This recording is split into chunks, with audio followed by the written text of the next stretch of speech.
Hello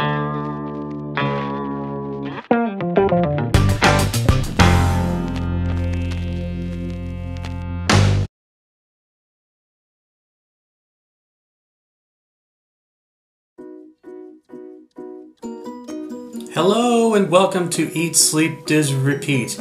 I just want to say thank you to all of you who have watched all of our videos and enjoyed the time along with us on our Disney World vacations. Thank you so much for watching and liking. We've really enjoyed sharing our Disney World trip videos, and we're hoping to share a bunch more here coming in the near future. Well, today I want to talk about what a few people have asked us, and that is how in the world on our last trip did we go on a 17-day trip to Disney World? How did we afford that? What did we do? So we thought that we would share some tips with you on how to save a little bit of money. So here we go. Number one, we're going to talk about flying. And that is, if you fly to Disney World, which most people do, you're going to take a plane and it's going to cost money. Well, you want to be flexible with what days you go on. A lot of people want to travel down on a Sunday because that's when it's convenient to go for them. Actually, the days you want to fly out on are actually on either a Saturday, a Thursday, or a Tuesday. Those seem to be the cheapest days to fly out on. And also, what you want to do is look at discount airlines such as Southwest, I believe JetBlue, other airlines like that. Sometimes they have better deep discounts. And also keep looking out for their flights to get cheaper for the days that you want to fly out on. I always check on the Southwest Airlines app on my phone every Tuesday morning. Tuesday morning seems to be the day when all the airlines post their latest sales. So you never know when something's going to pop up and something's going to be a lot cheaper than normally, and you just might find a really good deal. Another thing you want to do is right around about 2 months out seems to be when they have their deepest discounts. Sometimes they're up to 3 months, but once you start getting inside 2 months, then the rates start to go up again, so make sure you try to book by that point. Okay, hotels. We usually stay at a Disney hotel because we want to stay in the magic the entire time. So when we go, we generally stay at a value resort. This last trip we did stay at a moderate resort for a lot of the time, but we would suggest if you want to save money, stay at a value resort. Or what you can also do is you can actually split your trip between a value and a moderate resort. We did that a little bit this last trip around. We stayed at Art of Animation for a couple days and then went to Port Orleans Riverside after that. So Disney makes it really convenient for you to do that. You can actually tell them on your last day that you're at your first resort. You can have them pick up your baggage.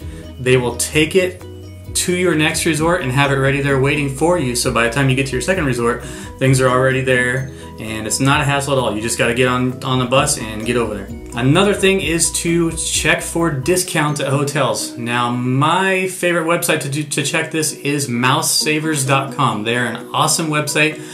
They have a lot of discounts for all of the Disney hotels. There's a lot of codes that come out usually a couple, 3 months out in advance. They'll tell you about free dining discounts or percentage off discounts.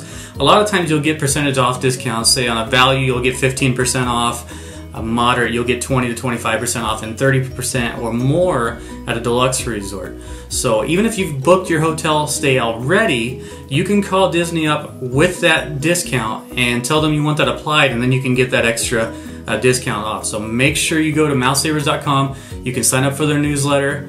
Another thing you can do is you can stay off property. There's a lot of off-property hotels. We don't generally do that because we want to stay in the magic, and I'll tell you another reason why we want to stay on property too. So the next thing we want to talk about, number 3, is tickets.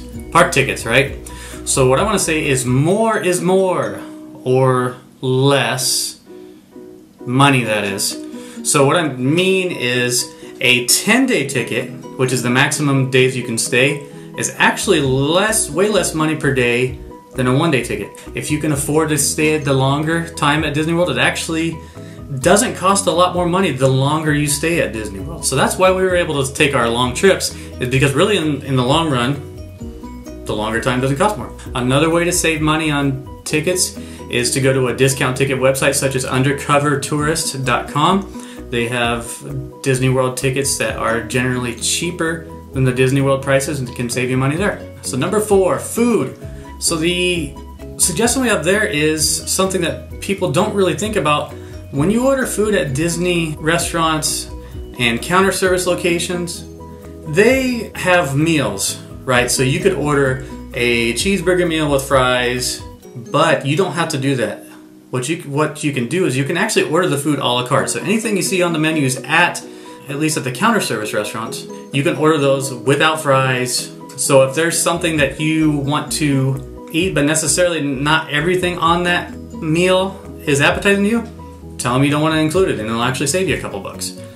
Another thing to remember is ice water is always free, so don't always necessarily order a big soda pop with every meal. Another thing you might not know about is that you can order a kids meal. That's right. If you are an adult, they will let you order a kids meal. Doesn't matter who it's for. So if you don't have that big adult appetite, something on the kids meal might look good, go ahead and order something off of the kids meal. That'll save you some money. Now number 5, I'm going to tell you some general tips. Signing up for rewards credit cards, such as the Disney Chase Visa, which can give you benefits, or the Southwest Rapid Rewards credit card, which we use frequently now. Now on our last trip to Disney World, we were actually able to get free flights from Southwest because of that. So there's a big money saver right there. Another thing, and what I said earlier about going to a Disney resort, is to use the Disney Resort transportation. So instead of renting a rental car, you can actually use all Disney transportation. Disney has a service called Magical Express, which picks you up from the airport, will take you to your hotel, and it's all free, and they'll take your bags. It doesn't cost you a dime. You can also use Disney's free transportation that they have throughout the resort once you get there. So let's look at an example here of how a family of 4 can save some money and how much money they can save. Here's just a kind of a roundabout example here. Let's say this family of 4 is going for a 7-day trip to Disney World, and they're also going to have 7-day park tickets and stay at a Disney hotel. The first thing is, using an airline like Southwest Airlines, you can avoid having checked bag fees. So that can actually save a person about $30 per person. So we're looking at a total of $120 there that you can save.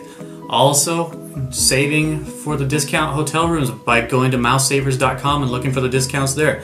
You can save about $25 a night. You can save on the park tickets. Get a 7-day park ticket through someone like undercovertourist.com instead of Disney themselves, and you'll save a decent amount of money there. It's about $16 a ticket there. And remember to order your food a la carte when you don't feel like having that entire meal.